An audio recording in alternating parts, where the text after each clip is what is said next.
वालेकुम स्टूडेंट्स, आज का हमारा टॉपिक है nerve supply of pharynx. Pharynx की नर्व सप्लाई आपके लिए क्लिनिकली भी इंपॉर्टेंट है और ये क्वेश्चन पेपर में भी बहुत दफ़ा आ चुका है।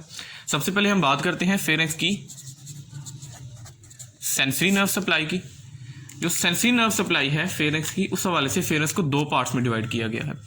जो है आपका nasopharynx,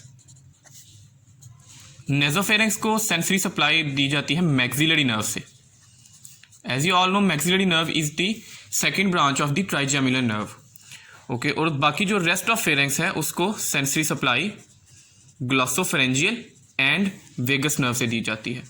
glossopharyngeal plus vagus nerve. Okay जी, उसके बाद हमारे पास आ जाती है मेन इसकी मोटर सप्लाई। मोटर सप्लाई में सबसे पहली जो चीज़ है वो ये है कि आपने याद रखना है कि फेरेंक्स की motor supply pharyngeal plexus of nerve से आती है।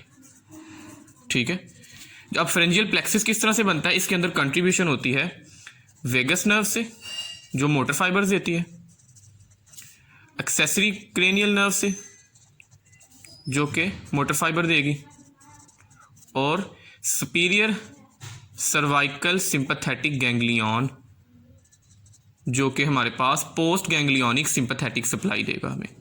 ठीक है, ये चीज़ आपने याद रखनी है कि फेरेंजियल प्लेक्सस किस तरह से बनता है। अब जो आपको पता है कि जो फेरेंक्स है हमारे पास, इसके अंदर दो तरह के मसल्स होती हैं। एक होते हैं सर्कुलर मसल्स, दूसरे होते हैं सर्कुलर मसल्स होते हैं, और आपके पास होते हैं लॉन्गिट्यूडनल मसल। सर्कुलर मसल्स में कंस्ट्रिक्टर ऑफ फेरेंक्स आते हैं, उसके अंदर सुपीरियर कंस्ट्रिक्टर, इन्फीरियर कंस्ट्रिक्टर और मिडल कंस्ट्रिक्टर और इन्फीरियर कंस्ट्रिक्टर आते हैं।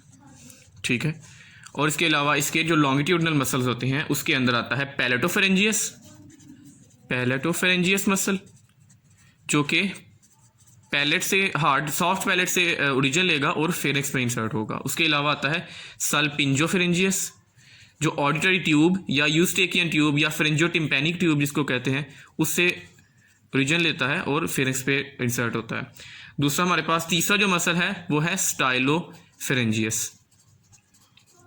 Stylopharyngeus as the name implies styloid process से ओरिजिन लेगा और फेरेंक्स पे इंसर्ट होगा।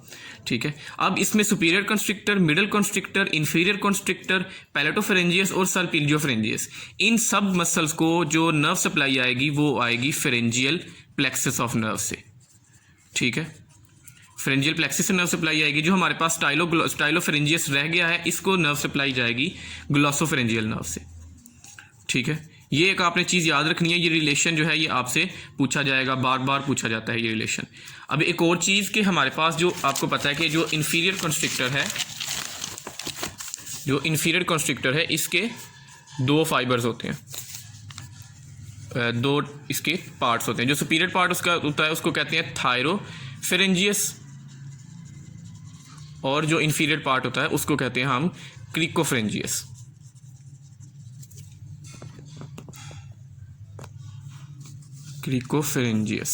ठीक है, अब जो थायरोफेरेंजियस है इसको तो सप्लाई फेरेंजियल प्लेक्सस से ही होगी, लेकिन जो हमारे पास क्रिकोफेरेंजियस है इसको फेरेंजियल प्लेक्सस से भी होगी और एडिशनल सप्लाई इसको जाएगी रिकरेंट लेरेंजियल नर्व से। Recurrent laryngeal nerve which is a branch of vagus nerve. ये रिलेशनशिप आपने याद रखना है, बिकॉज ये हमारे लिए ये जो रिलेशनशिप है, जो difference in blood nerve supply है, वो एनाटॉमिकल बेसिस है किलियंस डिहाइसेंस की। डिहाइसेंस क्या होता है? डिहाइसेंस एक कॉमन सर्जिकल टर्म है जिसके अकॉर्डिंग कोई भी जब वुंड जो है, सर्जिकल वुंड, जब वो हील नहीं करता या वो उसके एंड्स मीट नहीं करते तो उसको डिहाइसेंस कहा जाता है। Killian dehiscence as you all know कि आउट पाउचिंग है from the posterior wall of pharynx and it is due to the neuromuscular incoordination between the thyropharyngeus and the cricopharyngeus. अब इन दोनों को क्योंकि नर्व सप्लाई डिफरेंट सोर्सेज से आ रही है, तो अगर किसी किस्म की न्यूरोमस्कुलर इन कोऑर्डिनेशन है, तो अगर थायरोफेरेंजियस हमारा कंट्रैक्ट कर रहा है और क्रिकोफेरेंजियस रिलैक्स कर रहा है, तो उससे क्या होगा कि क्रिकोफेरेंजियस पार्ट जो है वो आउट पाउच हो जाएगा पोस्टीरियर वॉल ऑफ फेरेंक्स से। ठीक है, और ये किलियस डिहाइसेस की एनाटॉमिकल रिलेशनशिप है। उसके बाद जो अगले हमारे पास नर्व सप्लाई फेरेंक्स में अगला जो आर्टिकल है वो है test. Posterior part of pharynx जो है वहाँ से टेस्ट सेंसेशन किससे कन्वे की जाती हैं। जो तो क्योंकि अब टेस्ट एक आपको इस तरह से याद रख लें कि ये एक सेंट्रल सेंसेशन है तो और एक इंटरनल सेंसेशन है, तो इसके लिए इंटरनल लेरेंजियल नर्व, ठीक है, इंटरनल लेरेंजियल नर्व आएगी। आसान हो गया ये तो। इसके अलावा अगली चीज़ जो है सिक्रीटोमोटर, स्कीटोमोटर भी कहते हैं, पैरासिम्पैथेटिक भी कहते हैं। ये आपने डिफरेंस याद रखना है, सॉरी डिफरेंस नहीं है, ये आपने सिमिलरिटी याद रखनी है कि स्कीटोमोटर और parasympathetic are two same things. ये आती हैं लेसर पैलेटाइन नर्व से, लेसर पैलेटाइन नर्व्स जो कि टेरिगोपैलेटाइन गैंग्लियन की ब्रांच है।